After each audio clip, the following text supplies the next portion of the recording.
Hi run 2 రోజుల నుంచి wait చేస్తున్నా ఒక పిల్లగాడు ప్రెస్ మీట్ కోసం ఈయన మాట్లాడడం కోసం ఈయన చేసే కామెడీ చూద్దాం ఇంకోసారి అని చెప్పి అనుకున్న తరుణం రానే వచ్చింది. ప్రెస్ మీట్ పెట్టినాడు, చేయాల్సిన కామెడీ చేస్తున్నాడు, మంచి మసాలా అయితే మనకి ఇచ్చినాడు. ఆయన ఏం మాట్లాడుతున్నాడు ఫస్ట్ ఒకసారి వినండి. ఆయన మాట్లాడిన మాటలు, ఆ తర్వాత ఆయన కామెడీ గురించి మళ్ళీ మాట్లాడదాం. దాడి చేసే ప్రదేశంలో మేమే ఉంటాం, పరిగెత్తకుండా పోలీస్ స్టేషన్ పోతే ఆడ మేమే ఉంటాం, గాయాలతో హాస్పిటల్ పోతే ఆడ మేమే ఉంటాం, చివరికి మీరు నిద్ర పోతే కళలో కూడా మేమే ఉంటాం. కాబట్టి విన్నారు కదా ఎవరి గురించి మాట్లాడుతున్నారో. బైరెడ్డి సిద్ధార్థ్ రెడ్డి 2019లో టికెట్ ట్రై చేశాడు, జగన్ రెడ్డి హ్యాండ్ ఇచ్చాడు. 2024లో టికెట్ కోసం వెయిట్ చేసి అప్పుడు హ్యాండ్ ఇచ్చాడు. 2029లో కూడా టికెట్ వస్తుందని ఆశ లేదు. వైఎస్ఆర్సీపీ అధికారంలోకి వస్తారన్న నమ్మకం కూడా లేనట్టుంది. ఈ రోజు బయటకు వచ్చి ప్రెస్ మీట్ పెట్టి మాటలు మాట్లాడుతున్నాడు.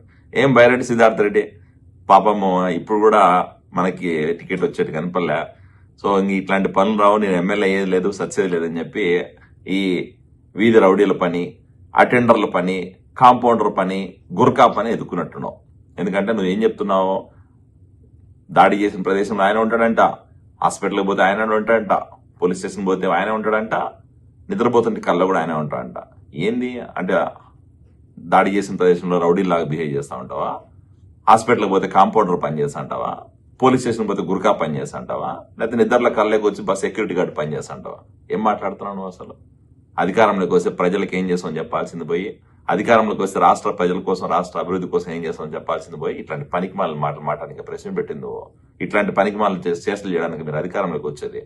మీ నాయకుడేమో రపా రపా అంటాడు, మీ పనికిమాల లీడర్లు వచ్చి బూతులు మాట్లాడతారు, రోజుకు ప్రెస్ మీట్ పెట్టి రెచ్చగొట్టి మాటలు మాట్లాడి రాష్ట్రంలో రానాడు నిర్వీర్యం చేయాలని ప్రయత్నం చేశారు. నువ్వు చదువుకున్నావు, లేకపోతే కొంచెం యూత్ లీడరు, లేకపోతే యూత్ ఐకాన్ అని చెప్పి వైఎస్ఆర్సీపీ చెప్పుకుంటారు కదా, నువ్వు ఇదేనా యూత్కి చెప్పేసి సందేశం? ఈ మాటలు చెప్పడానికి నీకు మీ లీడర్ ఇచ్చింది, యూత్ లీడర్ రాష్ట్ర అధ్యక్షుడు ఇచ్చింది. సిగ్గుండాల మాట్లాడడానికి. వీధి రౌడీలా బిహేవ్ చేసుకుంటా, అటెండర్ పని చేసుకుని, గుర్కా పని చేసుకుని, సెక్యూరిటీ గార్డ్ పని చేసుకుని నీకు రాజకీయం చేయాలన్నా? పోయి మంగళ పని చేసుకురాదు, సరిపోతుంది. మంగళ పని చేసుకున్నప్పుడు ఇట్లాంటి పనులే చేస్తారు. ఎందుకంటే రౌడీలు లాగా మంగళ చేపలు పెట్టుకుని బ్లేడ్ తీసుకుని గోక్కుంటా అంటే పని, అట్లాంటి పని చేసుకుంటే సరిపోతుంది.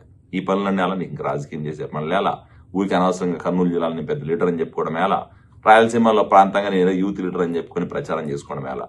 రీలీ చేసుకుంటే సరిపోతుంది, మంగళ పని చేసుకుంటే సరిపోతుంది.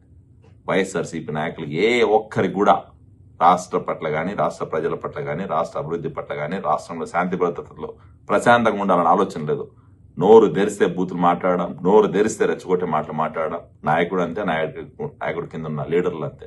ఇది వైఎస్ఆర్సీపీ సిద్ధాంతం. బైరెడ్డి సిద్ధార్థ్ రెడ్డి గుర్తుపెట్టుకో, మీరు అధికారంలోకి తల కిందలు తప్ప చేసిన అధికారంలోకి రారు. First thing.